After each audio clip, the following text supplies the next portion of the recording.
IAS institute నిర్వహిస్తున్న all India scholarship exam pass అవ్వండి. 2 years ఫీజులో 50% మాత్రమే పే చేయండి. మంచు కుటుంబంలో విభేదాలు తారాస్థాయిలో కొనసాగుతున్నాయి. మోహన్ బాబు, మనోజ్ వేర్వేరుగా పోలీసులను ఆశ్రయించారు. తన కుమారుడు నటుడు మనోజ్, అతడి భార్య మౌనికపై చర్యలు తీసుకోవాలని రాచకొండ కమిషనర్ కు మోహన్ బాబు ఫిర్యాదు చేశారు. తన ప్రాణానికి, ఆస్తులకు రక్షణ కల్పించాలని ఫిర్యాదులో ఆయన పోలీసులను కోరారు. అసాంఘిక శక్తులుగా మారిన కొందరి నుంచి రక్షణ కల్పించాలని కోరారు. ఇక నేను జల్పల్లిలో 10 ఏళ్లుగా నివసిస్తున్నా 4 నెలల కిందట తన చిన్న కొడుకు ఇల్లు వదిలి వెళ్లాడు. మనోజ్ కొందరు సంఘ వ్యతిరేకులతో కలిసి తన ఇంటి వద్ద కలవరం సృష్టించాడు. మనోజ్ తన 7 నెలల కుమార్తెను ఇంటి పని మనిషి సంరక్షణలో విడిచిపెట్టాడు. మాదాపూర్లోని నా కార్యాలయంలోకి 30 మంది వ్యక్తులు చొరబడి సిబ్బందిని బెదిరించారు. మనోజ్, మౌనిక తన ఇంటిని అక్రమంగా ఆక్రమించుకుని ఉద్యోగులను బెదిరిస్తున్నారు. తన భద్రత, విలువైన వస్తువులు, ఆస్తుల విషయంలో భయపడుతున్నాను.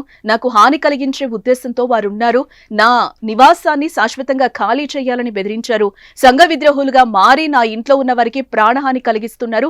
చట్టవిరుద్ధంగా నా ఇంటిని స్వాధీనం చేసుకునేందుకు వారిద్దరూ ప్లాన్ చేశారు. నేను 70 ఏళ్లు దాటిన సీనియర్ సిటిజన్ని.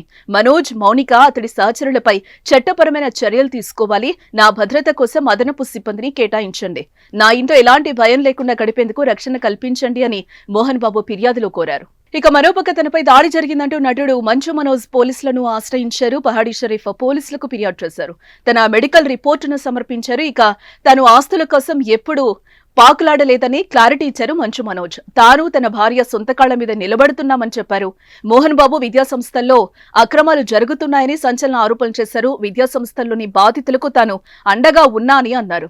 బాధితుల పక్షాన నిలబడ్డందుకే తనపై తప్పుడు ఆరోపణలు చేశారని చెప్పారు. విష్ణు, అతని సహచరుడు వినయ్ మహేశ్వర్ దోపిడీకి మోహన్ బాబు యూనివర్సిటీ విద్యార్థులు గురవుతున్నారని అన్నారు. వారి ఆర్థిక అవకతవకలు, దోపిడీకి సంబంధించి తన వద్ద చాలా ఆధారాలు ఉన్నాయని చెప్పారు. తాను పైన చెప్పిన వాటిని అధికారులకు అందించడానికి సిద్ధంగా ఉన్నానని చెప్పారు. కాగా మంచు ఫ్యామిలీలో విభేదాలు బగ్గుమరడం తెలుగు సినీ ఇండస్ట్రీతో పాటు అటు రాజకీయాల్లోనూ చర్చనీయాంశమైంది. కొడుకు మంచు మనోజ్ మోహన్ బాబుపై, తండ్రి మోహన్ బాబు కొడుకు మంచు మనోజ్ ఒకరిపై ఒకరు ఆరోపణలు చేస్తూ పోలీస్ స్టేషన్ మెట్లెక్కి ఒకరిపై ఒకరు కేసులు పెట్టుకున్నారు. మొత్తానికి మంచువారి వ్యవహారం తెలుగు పరిశ్రమలో హాట్ టాపిక్ గా మారిందని చెప్పాలి. చూడాలి మరి మంచు ఫ్యామిలీలో చెలరేగిన మంట ఎప్పుడు చల్లారుతుందో.